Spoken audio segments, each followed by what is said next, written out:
Hey everybody, ModelMan here with FlightLog 38, and today is going to be a set of quick painting tests, mainly involving the Alclad chart here. What I'll be doing is painting the inner wells here, and I may do the walls while I'm at it as well, just to prep them, but then I'll just have to handle them delicately from there on out until they're actually installed.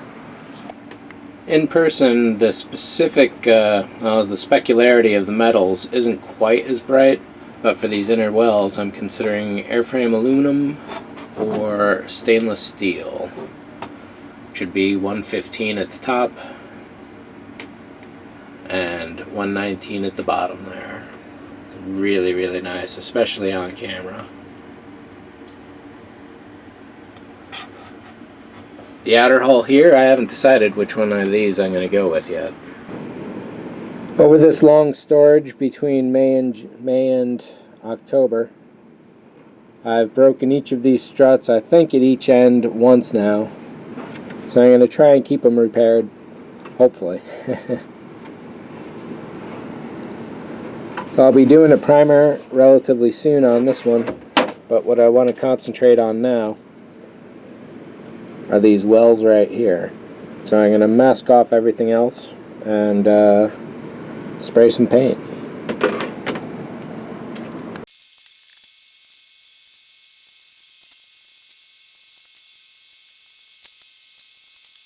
I spent the last week or so spray painting my car. 36 spray cans, 6 or 7 rolls of tape, days worth of newspaper,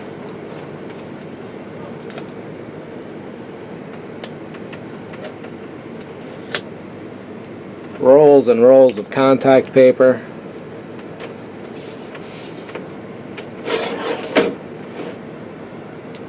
so I've gotten used to doing a lot of masking, and part of this test here is going to be checking out the overspray distance that I'll be looking at using the airbrush.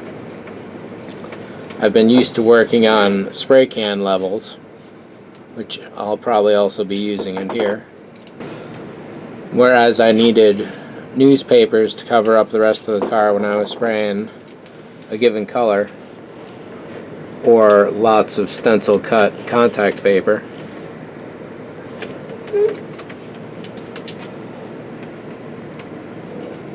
Here, in this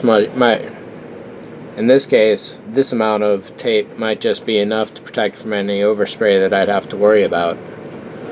All the holes are drilled for the LEDs, and because I'm putting the LEDs in the ceiling like they should be, that means I may not be putting lights in the side wells. I haven't decided yet. I could always leave them and put them on a different switch, I guess. So I gotta get a sharp X-Acto, cut this tape, and let's get some paints.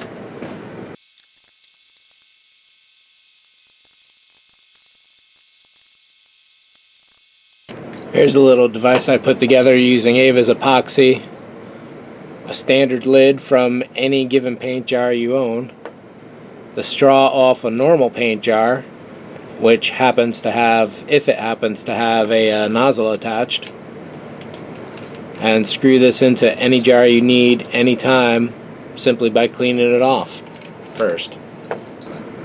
I'll be working with airframe aluminum.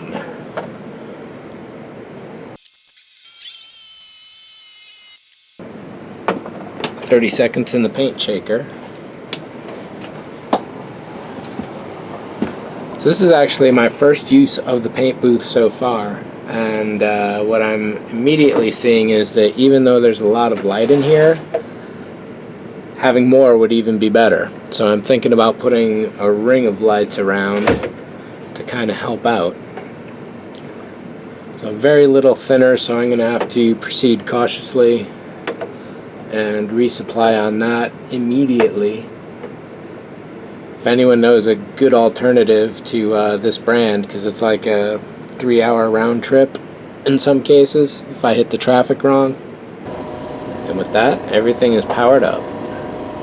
After I do the spray testing, I'm going to do a check on the booth, make sure everything's sitting fine.